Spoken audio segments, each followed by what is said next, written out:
Let's look at prioritizing a backlog. So, welcome back, everyone. Today, one of the topics that I'd like to discuss is actually how to prioritize a backlog. What are some of the stuff to look for? How do you decide what's worth your developers' times? Especially in a strictly agile workplace or work environment where we have to define sprints every 2 weeks. It does come in handy to look at a high level and decide 2 to 3 sprints ahead. It's not necessarily always the best approach, and you won't necessarily always have the time.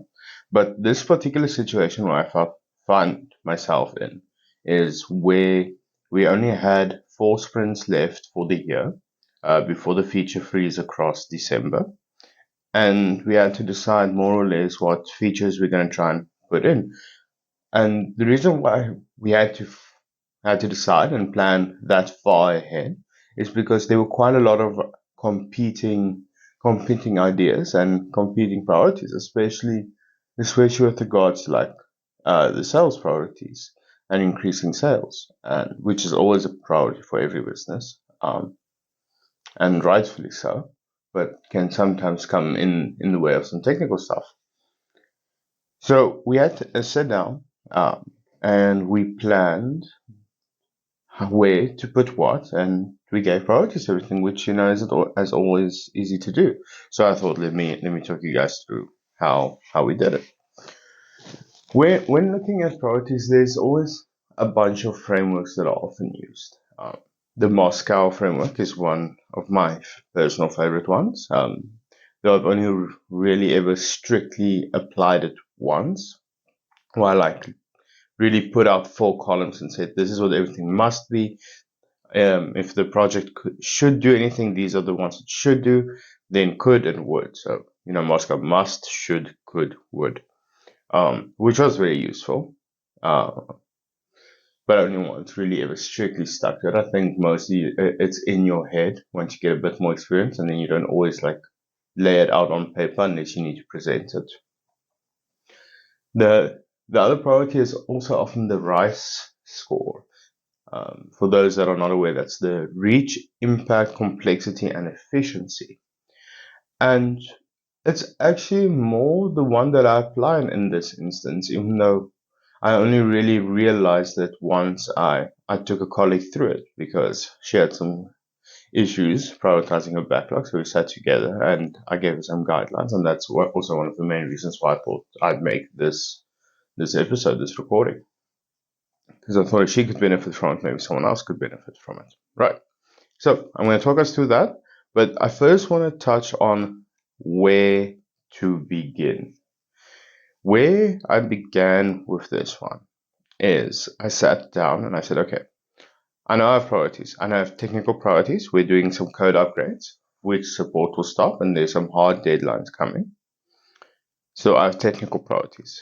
Then I have project priorities, or like my colleague rightfully also called it, support priorities, where these projects or priorities are aimed at supporting the rest of business. So it's not easy for me to define an impact. It's not easy for me to define stuff.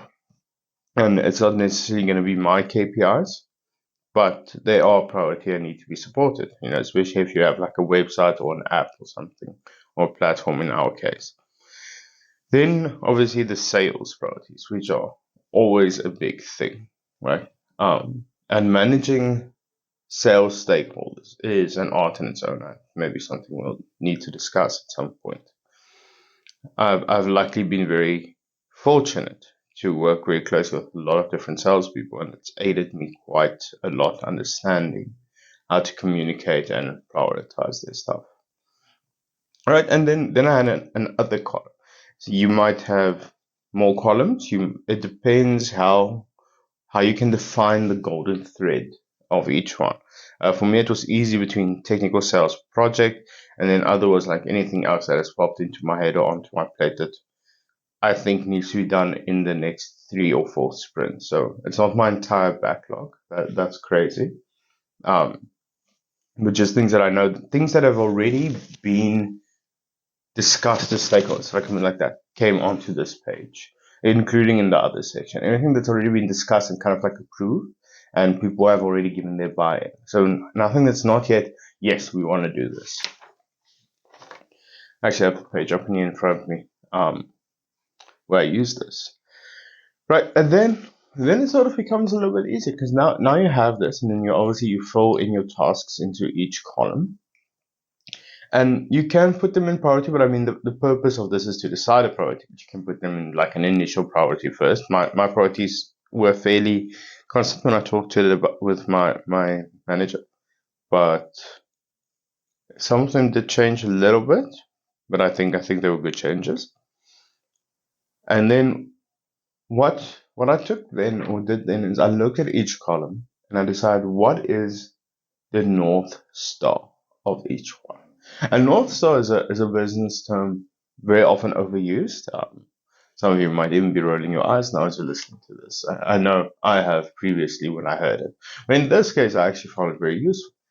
So the way I use North Star here is to say, okay, well, if I had to sum up the goal or the direction of each column in one sentence, what would it be? One bullet point, not a long sentence. So you can make a sentence in it. In fact, I was reading, what was I reading last night? Look, Charles Dickens' The Pickwick Papers. It's a book I now recently picked up. Never read it before. Let me know what you guys think about it. And the first paragraph is a single sentence. I was a little bit flabbergasted. I think this thing is like 5 or 6 lines. Anyway, I digress. So I looked at each column and like, what do I want to achieve? What's my North Star? So technical priorities, I said, okay, well, if my platform goes down, I want to prevent it from going down. Not talk about efficiency, not talk about loading or drop-offs or this. My main goal is to prevent that the system is down, right? My sales priorities, my main goal is to increase sales. Easy one. Support priorities are a bit difficult. So the way that's maybe not always the best, but in this case it's what worked. Like maybe this is a case by case thing, right? But the way I defined my priorities in the project or the support priorities was that I look at each stakeholder and I said, okay, who can I let down the most gently? Who can I disappoint in the next sprint or the coming sprint? And that's kind of how I prioritized it. Not the best way. In fact, it ended up that all three, the first ones in my support priorities, went into my next immediate sprint, and rightfully so. That was my suggestion as well. It's what I said needed to go in because I couldn't let them down gently enough. But that's essentially if I had to choose. Like I did still prioritize. And I was like, okay, between these three, who's going to be the most uncomfortable to talk to? Let's make that number one. Right. And yeah, I think that already gives people a lot of guideline, but then it just becomes like ordering it in the sense of your North Star direction, right? Looking at it and going, okay, well, for priorities, we discussed now for technical stuff, which technical upgrades are critical to not let the system go down. If they're not that critical, then they can move a bit down in the priority. You don't have anything that's going to cause the system to go down, and they're probably going to go into the next 2 or 3 sprints, you know. And technical projects are always a tricky one because they're difficult to motivate the need of. So I usually try to at least do 1 or 2 of them in a sprint so that I never end up in a situation where it's like, it's make or break. We have to not take anything else in and only focus on technical stuff. And that's a very difficult situation to be in, especially if there's other projects ongoing. Then with sales, it's increasing sales. So what helps there is to see, okay, how can I estimate how many sales I'm going to get? I managed to do it quite a lot here. Leads. I actually look more at leads rather than sales, which you could if you have the conversion rate of leads to sales, which I did, but I'm suspecting that some of the initiatives we're going to implement is going to drop the conversion rate quite a bit. But that's fine as long as the net sales are growing. It becomes a bigger discussion then about operations and can the operational systems or the sales teams or the support teams, can they handle that, because it will be a higher volume. And we did do our proper stakeholder management and reached out and we did a trade-off analysis. And yeah, and then now that you have all these items from you and you have a priority, now you start looking, okay, which sprint am I going to do what? And then I printed it, wrote with a pen. Now I actually need to digitalize this so that other stakeholders can see it, which is a bit of a pain. But anyway, that's my problem, not yours. Then you just write on a pen or a paper or digitally if you want to, which sprint you're going to do what in. And it gives you a very good framework, I think, to plan a bit ahead. But again, it's a case by case thing. I'm not saying I'm going to do this every quarter, but once you see the sort of like those plateaus or feature freezes or like this big thing coming up soon that's like 2 or 3 months away, then you know, okay, maybe I should look at planning a bit more ahead. And obviously, like, so I've planned my first and second sprint are fairly set in stone. My second one is a bit more flexible. My third one is great. I think only like three stuff is going in there, and we even decide that we'll discuss it closer to the time. Because obviously, in an agile environment, you cannot plan that far ahead. It's not productive. It's not the way to do things. It's not even helpful. But I had like more or less idea. I'm like, okay, well, I'd like to do this 3 sprints one, and I'm probably going to do it because they're very good ideas.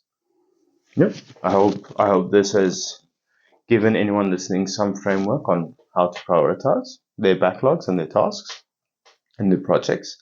Let me know what you'd like me to discuss first, if anything specifically. Otherwise, I'm just going to pick a topic at random. Maybe we'll see. Maybe stakeholder management.